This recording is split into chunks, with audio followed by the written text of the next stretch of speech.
당신은 화장실의 검은 곰팡이가 단순히 미관상의 문제일 뿐 가족의 건강을 은밀하게 해치고 있는 위험 요소가 아니라는 확신이 있나요? 락스를 뿌려도 며칠 뒤면 다시 올라오고 곰팡이 제거 세제를 이것저것 다 써봐도 강한 냄새만 진동할 뿐 효과는 별로 없었죠. 그래서 이 영상을 찾아오신 건가요? 진짜 해결책을 찾기 위해서요. 맞다면 다음 내용을 반드시 들어보셔야 합니다. 저는 15년 넘게 전문 청소업계에서 일하면서 수많은 가정과 사무실을 관리해왔습니다. 처음에는 저도 곰팡이가 단지 보기 싫은 것, 지저분해 보이니 청소만 하면 되는 문제라고 생각했습니다. 하지만 곰팡이의 본질을 제대로 이해하고 나서야 진짜로 두려움을 느꼈습니다. 처음 일을 시작했을 때는 곰팡이가 건강에 별로 좋지 않겠지 정도로만 생각했지만 자세히 알아보니 충격적이었습니다. 특히 어르신들 중 기관지염으로 병원에 가야 할 정도로 고생하는 분들이 계셨는데 그 집에는 곰팡이가 있었습니다. 그분들은 기침을 하고 숨쉬기가 힘들고 피부에 가려움증까지 있었습니다. 그런데 제가 그 집에 가서 곰팡이를 완전히 제거하고 나자 이런 증상들이 점점 호전되기 시작했습니다. 그때 깨달았습니다. 아, 이건 단순히 미관상의 문제가 아니구나. 건강과 직결된 문제구나. 안녕하세요. 저는 서울에서 전문 청소회사를 운영하고 있는 김성우입니다. 처음에는 일반적인 청소 서비스만을 제공했지만 수많은 가정이 곰팡이 때문에 고통받는 것을 직접 본 뒤 저는 곰팡이 제거 전문가로 방향을 바꾸게 되었습니다. 그리고 현장에서 늘 안타깝게 느끼는 점이 하나 있습니다. 대부분의 사람들이 락스나 마트에서 파는 곰팡이 제거제를 사용해 문제를 해결하려 한다는 것입니다. 하지만 여러분, 그것이 효과가 떨어질 뿐 아니라 오히려 건강에 해를 끼칠 수 있다는 사실. 제가 살고 있는 건물이 조금 오래되었는데 위층에 사시는 할머니께서 곰팡이를 걱정하셔서 제가 이 방법을 알려드렸습니다. 할머니께서는 제가 알려드린 방법을 사용한 후 화장실의 곰팡이가 사라지고 훨씬 깨끗해졌다고 하셨어요. 그리고 청소할 때 냄새가 나지 않아서 좋다고 말씀하셨습니다. 자, 이제 본격적으로 시작해 볼까요? 먼저 곰팡이가 우리의 건강에 정확히 어떤 나쁜 영향을 미치는지 알아본 뒤 제가 발견한 특별한 제거 방법을 차근차근 공유해 드리겠습니다. 이 영상을 끝까지 보신다면 곰팡이에 대한 걱정 없이 깨끗하고 건강한 집에서 지낼 수 있게 될 것입니다. 그러니 꼭 끝까지 시청해 주세요. 곰팡이와 건강에 미치는 영향. 본격적인 내용으로 들어가기 전에 유용한 정보를 놓치지 않도록 좋아요와 구독을 눌러주시고 이 영상을 가족들에게도 공유해 주세요. 이 영상이 가족의 건강을 지키는 지식이 될 수 있으니까요. 그럼 이제 곰팡이가 우리 몸에 실제로 어떤 영향을 미치는지 자세히 알아봅시다. 곰팡이를 단순히 보기 싫거나 지저분한 것이라고만 생각하지 마세요. 곰팡이를 깊이 이해하면 이것이 얼마나 무서운 침묵의 적인지 깨닫게 될 것입니다. 현장에서 일을 하면서 저는 이런 상황을 수도 없이 직접 목격했습니다. 벽, 문틀, 화장실에 보이는 곰팡이는 빙산의 일각일 뿐입니다. 곰팡이는 눈에 보이지 않을 정도로 작은 수많은 포자를 만들어 공기 중에 마치 씨앗처럼 퍼뜨립니다. 우리가 숨을 쉴 때마다 이 포자들이 코와 입, 그리고 호흡기로 바로 들어갈 수 있습니다. 더 무서운 것은 곰팡이가 성장하는 과정에서 분비하는 독소인 마이코톡신입니다. 연구 결과에 따르면 이 독소는 체내로 들어왔을 때 심각한 건강 문제를 일으킬 수 있는 것으로 나타났습니다. 저는 작년 겨울 한 사례를 아주 생생히 기억하고 있습니다. 70세가 넘은 한 할아버지가 두 번째는 피부 문제입니다. 곰팡이는 습진, 유발하고 아토픽을 악화시키며 가려움증으로 인해 계속 긁게 만듭니다. 제가 이사 준비 중인 한 집을 청소하러 갔을 때의 일입니다. 그 집에 초등학생 또래의 딸이 있었는데 그 아이는 손등을 계속 긁고 있었습니다. 부모님께 여쭤보니 어릴 때부터 아토피가 있었다고 하셨습니다. 저는 집안에서 곰팡이가 생길 수 있는 곳들을 집중적으로 청소했습니다. 그 후에 들은 이야기로는 새 집에는 곰팡이가 전혀 없었고 딸아이의 아토피 증상이 훨씬 좋아졌다고 하여 가족들이 매우 기뻐했다고 합니다. 그리고 제가 조사해보니 곰팡이는 신경계에도 영향을 미친다는 사실을 알게 되었습니다. 유튜브에 출연한 한 박사님은 마이코톡신이라는 곰팡이 독소가 뇌에 영향을 미쳐 기억력을 떨어뜨리고 두통을 자주 일으키며 늘 피로한 상태를 만든다고 설명했습니다.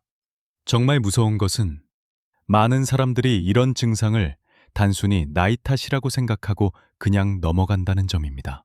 하지만 여러분, 더 심각한 것은 이런 문제들이 하룻밤 사이에 생기는 것이 아니라는 점입니다.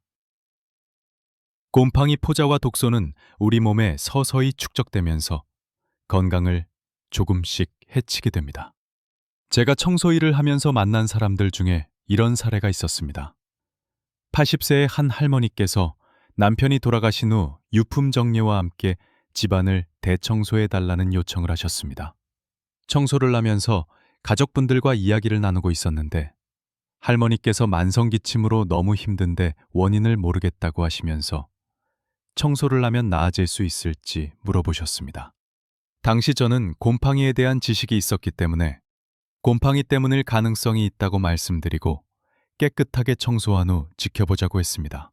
약 3주 후 청소 상태를 확인하기 위해 전화를 드렸더니 할머니께서 기침이 많이 나아졌고 곰팡이가 원인이었던 것 같다며 고맙다고 말씀하셨습니다. 이런 사례들을 계속 접하면서 그러던 중 저는 주방에 늘 있었지만 전혀 주목하지 않았던 최강 조합을 발견하게 되었습니다. 그리고 놀라운 점은 이 방법은 제가 20년 넘게 현장에서 터득한 것으로 고가의 제품 못지않은 효과를 발휘한다는 것입니다. 그 두 가지 재료는 바로 식초와 베이킹소다입니다. 너무 간단해 보이죠? 그래서 많은 사람들이 그냥 지나치곤 합니다. 하지만 절대 얕보지 마세요. 올바르게 조합하면 곰팡이를 뿌리째 제거하면서도 가족의 건강을 지킬 수 있는 강력한 방법이 됩니다. 먼저 식초에 대해 이야기해 봅시다. 식초에는 천연 산성분인 아세트산 등을 들어있는데 이 성분은 곰팡이의 구조를 파괴하는 역할을 합니다. 곰팡이는 알칼리성 환경을 좋아하기 때문에 산과 만나면 세포벽이 녹아내리듯 무너집니다. 마치 뜨거운 물을 얼음에 붓는 것처럼 곰팡이는 견디지 못합니다. 하지만 식초만으로는 충분하지 않습니다. 식초는 주로 표면을 깨끗하게 하는 역할을 할 뿐 곰팡이의 뿌리는 벽틈이나 타일 틈 속에 깊이 남아있기 때문입니다. 이때 베이킹소다가 든든한 조력자로 등장합니다. 베이킹소다는 알칼리성을 가지고 있는데 이것은 식초의 산성과는 완전히 반대입니다. 두 물질이 만나면 중화 반응이 일어나면서 거품이 뿜어져 나옵니다. 바로 이 거품이 깊숙이 스며들어 손이 닿지 못하는 곳까지 곰팡이를 뿌리째 벗겨냅니다. 값싼 두 가지 재료만으로도 때로는 강력한 세정제보다 뛰어난 효과를 낼 수 있습니다. 이 거품은 작은 폭탄과도 같은 역할을 합니다. 곰팡이가 숨어있는 틈새 속으로 깊이 들어가 곰팡이를 물리적으로 떼어내는 것이죠. 즉, 식초가 화학적으로 곰팡이를 죽이고 베이킹소다의 거품은 물리적으로 곰팡이를 뿌리째 뽑아내는 것입니다. 제가 이 원리를 깨닫고 여러 곳에 적용해 본 결과 효과는 정말 놀라웠습니다. 하지만 여러분, 이 방법에는 또 다른 장점이 있습니다. 바로 안전성입니다. 식초는 우리가 먹는 것이고 베이킹소다 역시 빵을 만들 때 사용하는 것이죠.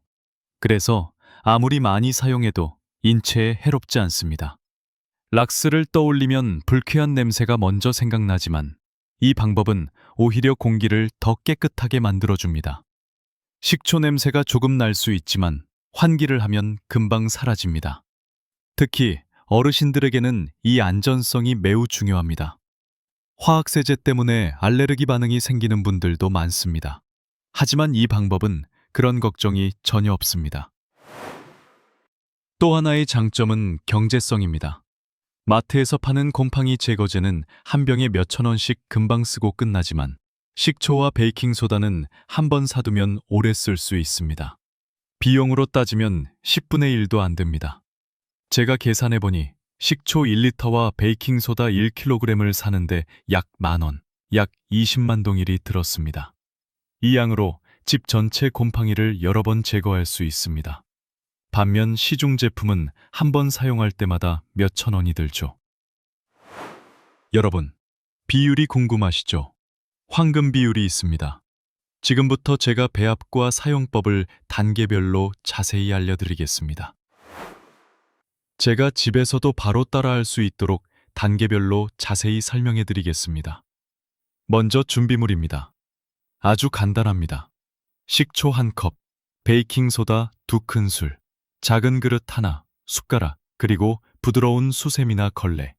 사용하지 않는 칫솔이 있으면 더 좋습니다. 칫솔은 실리콘 틈 같은 좁은 곳을 문지르기 위해 필요합니다. 그리고 장갑과 마스크를 꼭 착용하세요. 원료가 안전하긴 하지만 청소할 때는 기본 보호 장비를 하는 것이 좋습니다. 이제 배합 방법입니다. 단계를 꼭 기억하시고 그대로 따라해 보세요. 1단계. 먼저 작은 그릇에 식초 1컵을 붓습니다. 주의할 점. 너무 작은 그릇은 사용하지 마세요. 베이킹소다를 넣을 때 거품이 넘칠 수 있기 때문입니다. 따라서 넉넉한 크기의 그릇. 이제 사용 방법입니다. 이 혼합물을 곰팡이가 있는 곳에 직접 바르세요. 분무기가 있다면 분무기에 넣어 뿌려도 되지만 저는 직접 바르는 방법을 추천합니다. 그게 더 효과적입니다. 바른 후 약 5분간 기다립니다. 이때 거품이 곰팡이가 숨어있는 깊은 곳까지 스며들어 뿌리부터 공격합니다. 바로 닦아버리면 효과가 절반으로 줄어듭니다. 5분 후 부드러운 수세미나 걸레로 살살 문질러 주세요.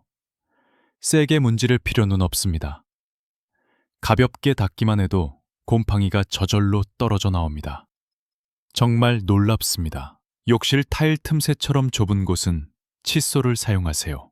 마지막으로 깨끗한 물로 한 번 더 닦아내고 마른 수건으로 완전히 물기를 제거합니다. 이것은 정말 중요합니다. 물기가 남아있으면 곰팡이가 다시 생길 수 있습니다. 주의!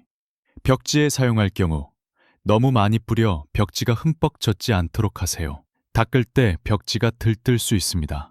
적당량을 사용하고 여러 번 반복하는 것이 좋습니다. 실제 적용 및 추가 팁. 이제 제가 실제로 청소한 방법을 말씀드리겠습니다.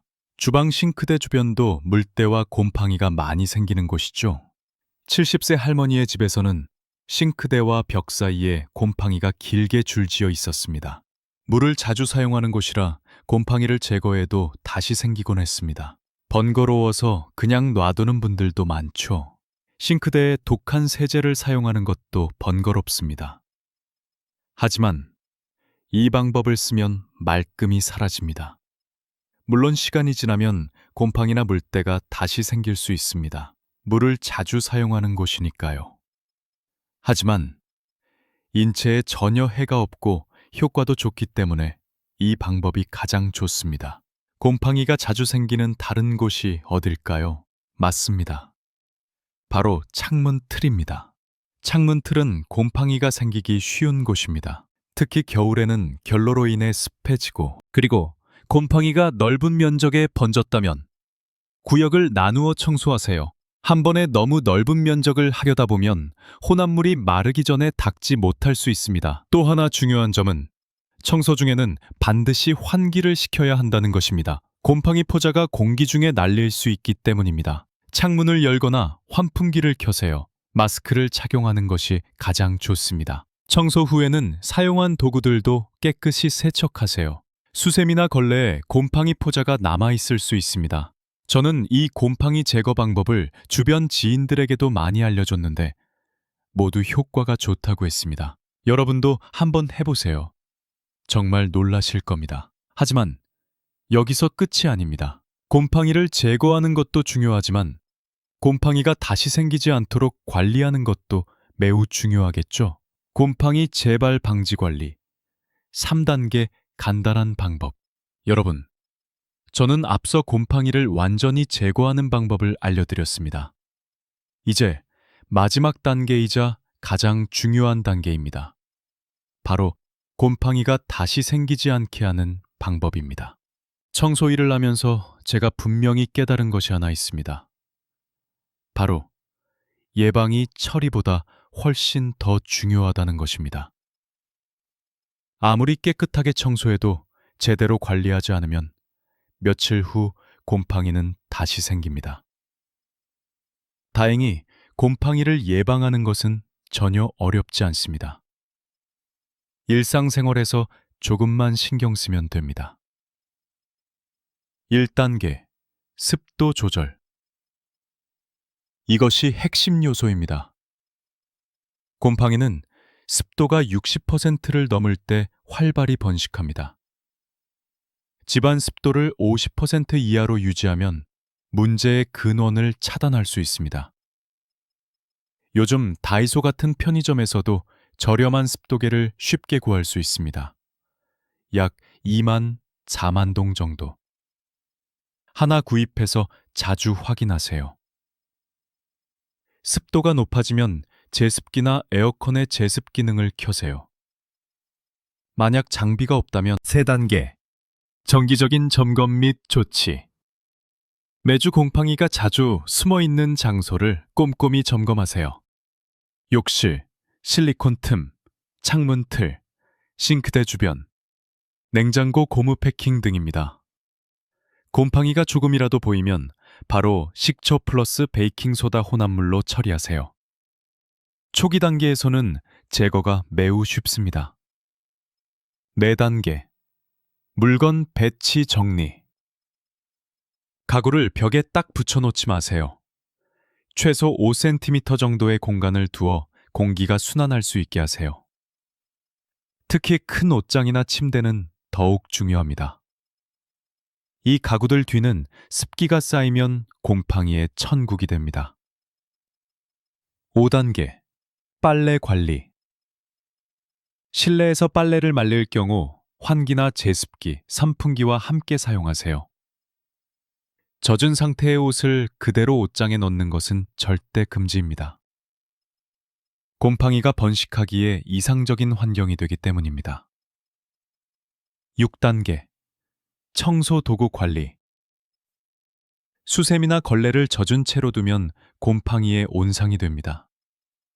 사용 후에는 깨끗이 씻고 완전히 건조시키세요. 매주 한 번은 식초물에 담갔다가 햇볕에 말리면 곰팡이 예방에 효과적입니다. 7단계 작은 생활 습관 바꾸기. 샤워 후 욕실 문을 열어두기. 요리 후 환풍기를 더 오래 켜기. 하루 종일 창문을 꽉 닫아두지 않기. 이런 작은 습관들이 쌓여서 곰팡이가 자라지 못하는 건조하고 깨끗한 집을 만들어줍니다. 여러분, 보시다시피 오늘 소개한 방법은 정말 간단하죠? 조금만 신경 쓰고 관리해도 여러분의 집을 건강하고 깨끗하며 곰팡이 없는 공간으로 바꿀 수 있습니다. 이제 함께 빠르게 정리해 볼까요? 곰팡이는 단순히 미관을 해치는 것뿐만 아니라 건강에 잠재적인 위협이 되며 특히 노인에게는 매우 위험하고 심각한 결과를 초래할 수도 있습니다. 식초와 베이킹소다를 1대 2의 비율로 섞는 것만으로도 안전하고